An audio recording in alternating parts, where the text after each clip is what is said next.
Crashing? Jamie said, slamming the heels of his hands together. Did you know that? My teacher said that is what it means, and that it is good because rivers are important, but also bad because if it is strong... He dragged the nose again. It might crush fish and rocks and boats. That's not good. It was way not good if everyone is gobbled up. He looked at the river and said, We're crushed. Owen was distracted by the band of pressure across his chest. And I looked up brew in the Irish dictionary, and it means hostile too, Jamie said, stopping abruptly and pulling at some eyelashes catching his eye. We've never been to a hostel, Owen. Jamie spoke to Owen at length about various scenarios in any given moment, yet for a chatty child his teacher said he did not like being among other children for sustained periods of time. She also said that when he had something to say, it was important he spoke fast in that very moment. Owen argued that this is the way of all children, but nevertheless, monthly targets were drawn up. Turn-taking, wait and listen time, develop and maintain peer relationships. Still, Jamie was often captured by something and blown off guard, and there were numerous events in his life that, while often beautiful and spontaneous, were intense.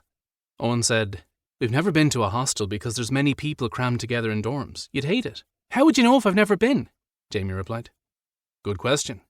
But I've been, Owen said, and they're very packed. Like when you were a boy stuffed up with other boys in school? Yes, Owen said.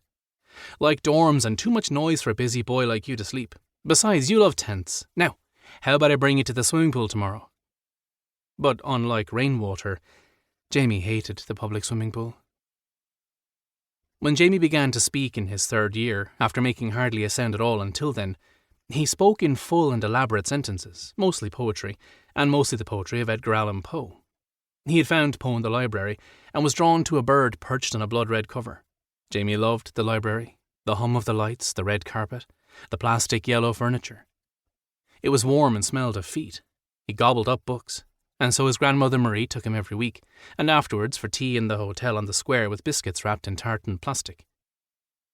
Marie was drawn to books with women on the cover, and sometimes they were accompanied by men with loose ties around their shirtless necks. And Jamie could never figure out how she read so many pages in 1 week and managed to clean every house in Emery. Walking home, he'd sing out, Whether tempters sent, or whether tempest tossed thee here ashore, desolate yet all undaunted on this desert land enchanted, until Marie banned Poe. On the day of Jamie's birth, Marie rushed to Christ's College to alert her son that his girlfriend had gone into early labour. It was an oddly sunny day for February, and Owen was bored in a final-year Latin class. All spring everyone was saying, Oh, your exams are just around the corner.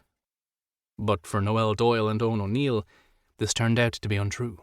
Noelle deferred her exams at the request of the girls' school, who insisted pregnant students did not attend class due to the message it gave to others. Her promising swimming career was paused. When Marie banged at the class door, Owen legged it, leaving his school bag and a lunchbox full of chicken sandwiches behind. They never returned, for in the hectic moments after giving birth, Noelle Doyle's blood pressure rose. Machines beeped and the baby, swaddled like a warm shoulder of pork, was handed to Owen as Noelle was taken to the intensive care unit, where 55 minutes later, surrounded by her large family, she died. Her family tumbled out through the doors in blind anger and screamed at Owen, who held the baby tightly in his arms. One of Noelle's older sisters, the one with corkscrew curls, spat at him, then lunged at him in a half-hug, half-punch, common with grief until security guards separated them. And he was still holding the baby when the family walked out of the hospital without looking back, or noticing that underneath the small hat on his head, Jamie O'Neill had a mass of auburn hair and furrowed brow, just like his mother. One New Year's Eve, close to the countdown, Owen was sat by Jamie on the sofa. He muted the telly and watched an old clip of Noelle competing in a swimming gala. There had been hundreds of clips. Noelle laughing after school. Noelle walking in the woods. Noelle soaked to the skin on a picnic. Noelle pulling faces outside the cinema. Noelle painted like a Dalmatian at Halloween, with a black and white hair wig. But after a rare night out with a soccer club, Owen, angry and lonely and drunk in his small dark living room, deleted the phone's contents.